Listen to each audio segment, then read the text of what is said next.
شروع اللہ کا نام لے کر جو بڑا مہربان نہایت رحم والا ہے۔ جو چیزیں آسمانوں میں ہیں اور جو چیزیں زمین میں ہیں سب اللہ کی تسبیح کرتی ہیں، اور وہ غالب ہے، حکمت والا ہے۔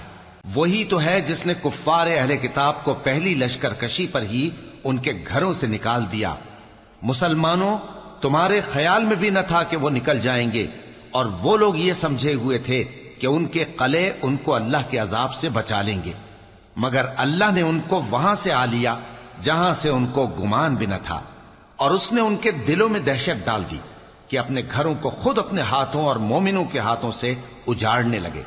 تو اے بصیرت کی آنکھیں رکھنے والو، عبرت حاصل کرو۔ اور اگر اللہ نے ان کے بارے میں جلا وطن کرنا نہ لکھ رکھا ہوتا تو ان کو دنیا میں بھی عذاب دے دیتا، اور آخرت میں تو ان کے لیے آگ کا عذاب تیار ہے ہی۔ یہ اس لیے کہ انہوں نے اللہ اور اس کے رسول صلی اللہ علیہ وآلہ وسلم کی مخالفت کی، اور جو شخص اللہ کی مخالفت کرے تو اللہ اسے سخت عذاب دینے والا ہے۔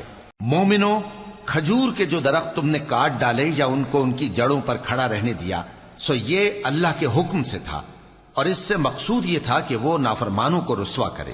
اور اے مسلمانوں، جو مال اللہ نے اپنے پیغمبر کو ان لوگوں سے جنگ کے بغیر دلوایا ہے اس میں تمہارا کچھ حق نہیں، کیونکہ اس کے لیے نہ تم نے گھوڑے دوڑائے نہ اونٹ، لیکن اللہ اپنے پیغمبروں کو جن پر چاہتا ہے غالب کر دیتا ہے، اور اللہ ہر چیز پر قادر ہے۔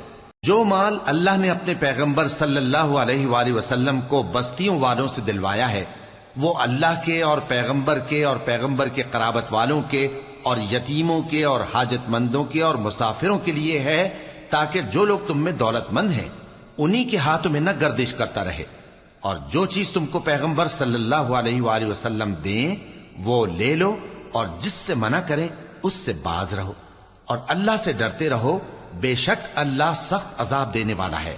اور ان ضرورت مند مہاجروں کے لیے بھی جو اپنے گھروں اور مالوں سے خارج اور جدا کر دیے گئے ہیں، جو اللہ کے فضل اور اس کی خوشنودی کے طلبگار اور اللہ اور اس کے پیغمبر کے مددگار ہیں، یہی لوگ سچے ہیں۔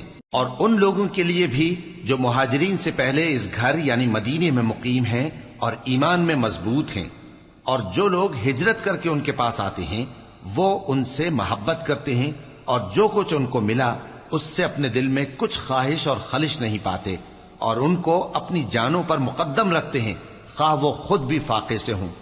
اور جو شخص خود غرضی سے بچا لیا گیا تو ایسے ہی لوگ بامراد ہیں۔ اور ان کے لیے بھی جو ان مہاجرین کے بعد آئے اور دعا کرتے ہیں کہ اے پروردگار ہمارے اور ہمارے بھائیوں کے جو ہم سے پہلے ایمان لائے ہیں گناہ معاف فرما، اور مومنوں کی طرف سے ہمارے دل میں کینہ و حسد نہ پیدا ہونے دے، اے ہمارے پروردگار تو بڑا شفقت کرنے والا ہے، مہربان ہے۔ کیا تم نے ان منافقوں کو نہیں دیکھا جو اپنے کافر بھائیوں سے جو اہل کتاب ہیں کہا کرتے ہیں کہ اگر تم جلا وطن کیے گئے تو ہم بھی تمہارے ساتھ نکل چلیں گے اور تمہارے بارے میں کبھی کسی کا کہا نہ مانیں گے، اور اگر تم سے جنگ ہوئی تو تمہاری ہی مدد کریں گے، مگر اللہ ظاہر کیے دیتا ہے کہ یہ جھوٹے ہیں۔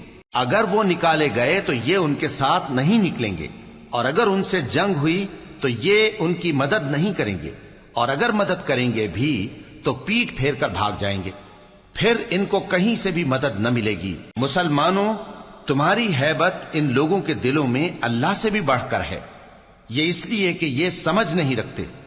یہ سب جمع ہو کر بھی تم سے نہیں لڑ سکیں گے مگر بستیوں کے قلعوں میں پناہ لے کر یا دیواروں کی اوٹ سے۔ ان کے آپس میں بھی بڑی لڑائی رہتی ہے، تم خیال کرتے ہو کہ یہ اکٹھے ہیں، حالانکہ ان کے دل پھٹے ہوئے ہیں۔ یہ اس لیے کہ یہ بے عقل لوگ ہیں۔ ان کا حال ان لوگوں کا سا ہے جو ان سے کچھ ہی پیشتر اپنے کرتوت کی سزا کا مزہ چکھ چکے ہیں، اور ان کے لیے دکھ دینے والا عذاب تیار ہے۔ منافقوں کی مثال شیطان کی سی ہے کہ انسان سے کہتا رہا کہ کافر ہو جا، پھر جب وہ کافر ہو گیا تو کہنے لگا کہ مجھے تجھ سے کچھ سروکار نہیں، مجھ کو تو اللہ رب العالمین سے ڈر لگتا ہے۔ تو دونوں کا انجام یہ ہوا کہ دونوں دوزخ میں جائیں گے، ہمیشہ اس میں رہیں گے، اور بے انصافوں کی یہی سزا ہے۔ اے ایمان والو، اللہ سے ڈرتے رہو، اور ہر شخص کو دیکھنا چاہیے کہ اس نے کل یعنی آخرت کے لیے کیا سامان بھیجا ہے، اور ہم پھر کہتے ہیں کہ اللہ سے ڈرتے رہو بے شک اللہ تمہارے سب اعمال سے خبردار ہے۔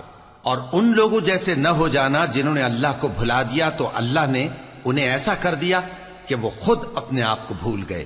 یہی لوگ ہیں نافرمان۔